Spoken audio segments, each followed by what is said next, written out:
আর মাত্র কয়েক ঘন্টার অপেক্ষা, তারপরেই শুরু হতে চলেছে এই বছরের সবথেকে বড় বিরল মহাজাগতিক পূর্ণগ্রাস সূর্যগ্রহণ। এই সূর্যগ্রহণকে কেন্দ্র করে ইতিমধ্যেই বিশ্ববাসীর জীবনে পড়ে গিয়েছে কৌতূহলের সাড়া।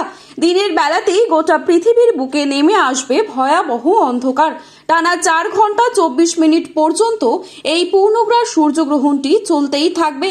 আর এই গ্রহণ চলাকালীন সময়ে বিশেষ করে গর্ভবতী মায়েদের পাশাপাশি শিশুদের জীবনে পড়তে পারে ভয়াবহ প্রভাব। তাই এই সময় অত্যন্ত সতর্কভাবে আপনাদের গ্রহণের নিয়ম কানুন যত্ন সহকারে পালন করতে হবে, নয়তো জীবনে নেমে আসতে পারে ভয়াবহ বিপর্যয়। তো আমরা এখন দেখে নেব ঠিক কবে, কখন, কোন সময়ে এই পূর্ণগ্রাস সূর্যগ্রহণটি শুরু হতে চলেছে এবং কোন সময়ে এই গ্রহণটি শেষ হবে। গ্রহণটি গ্রাসমান কি রয়েছে, গ্রহণের মধ্য সময় ঠিক কখন থাকছে, এই সময় আপনারা কি কি করবেন আর কি কি করবেন না, বিশেষ করে কোন কোন জায়গা থেকে এই সূর্যগ্রহণটি স্পষ্টভাবে দৃশ্যমান থাকবে। এছাড়া গর্ভবতী মায়েরা আপনারা এই সময় কি করবেন আর কি করবেন না, বিশেষ করে বড় বড় জ্যোতিষবিদরা কি কি সতর্কবার্তা আপনাদের জন্য জানিয়ে দিয়েছেন, তাই কিন্তু আমরা এখন জেনে নেব আজকের এই ভিডিওটির মাধ্যমে। বিস্তারিতভাবে জানতে হলে অবশ্যই ভিডিওটিকে শেষ পর্যন্ত মনোযোগ সহকারে দেখবেন এবং আপনি কোন জেলার গ্রহণ সম্পর্কিত গুরুত্বপূর্ণ খবরের আপডেট সবার প্রথমেই পেতে চান সেই জেলার নামটি আমাদের ভিডিওর কমেন্ট বক্সে লিখে জানাতে ভুলবেন না। আর এরকমই গ্রহণ সম্পর্কিত গুরুত্বপূর্ণ খবরের আপডেট প্রতিনিয়ত সবার প্রথমে পেতে হলে আমাদের ইউটিউব চ্যানেলটিকে সাবস্ক্রাইব করে পাশে থাকা বেল আইকনটিকে প্রেস করে রাখবেন। তো চলুন এক নজরেই দেখে নেওয়া যাক। বাংলাদেশের ঢাকা, সিলেট, চট্টগ্রাম, নোয়াখালী, পাবনা, খুলনা, রাজশাহী, বিবাড়িয়া, রংপুর, কিশোরগঞ্জ, সুনামগঞ্জ এই সমস্ত জায়গা থেকে সূর্যগ্রহণটি স্পষ্টভাবে দেখা যাবে।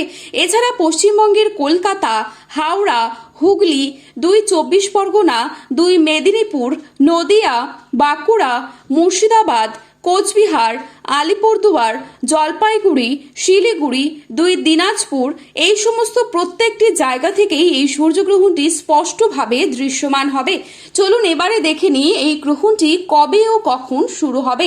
ভারত ও বাংলাদেশে পূর্ণগ্রাস সূর্যগ্রহণটি শুরু হতে চলেছে ইংরেজির 12ই আগস্ট, বাংলার তারিখ 26শে শ্রাবণ, বুধবার। ভারতীয় সময় অনুসারে গ্রহণটি শুরু হবে সকাল 9টা বেজে 4 মিনিটে। গ্রহণটির মধ্য সময় থাকবে বেলা 11টা বেজে 17 মিনিট। গ্রহণটি সমাপ্ত হবে দুপুর 1টা বেজে 28 মিনিটে। বাংলাদেশের সময় অনুসারে গ্রহণটি শুরু হবে সকাল 9টা বেজে 34 মিনিটে। গ্রহণটির মধ্য সময় বেলা 11টা বেজে 47 মিনিট। গ্রহণটি সমাপ্ত হবে দুপুর 1টা বেজে 58 মিনিটে। মোট 4 ঘন্টা 24 মিনিট পর্যন্ত চলতে থাকবে এই গ্রহণটি। গ্রহণটি গ্রাসমান 1.037। 12 ঘন্টা আগে থেকেই শুরু হয়ে যাবে গ্রহণটির সূতককাল। তো এই ছিল আজকে গ্রহণ সম্পর্কিত গুরুত্বপূর্ণ খবরের আপডেট। প্রতিনিয়ত এরকমই আপডেট সবার প্রথমেই পাওয়ার জন্য চ্যানেলটি সাবস্ক্রাইব করে পাশে থাকবেন। ভিডিওটি ভালো লাগলে একটি লাইক করবেন এবং আপনার প্রিয়জনদের কাছে শেয়ার করতে ভুলবেন না। ধন্যবাদ।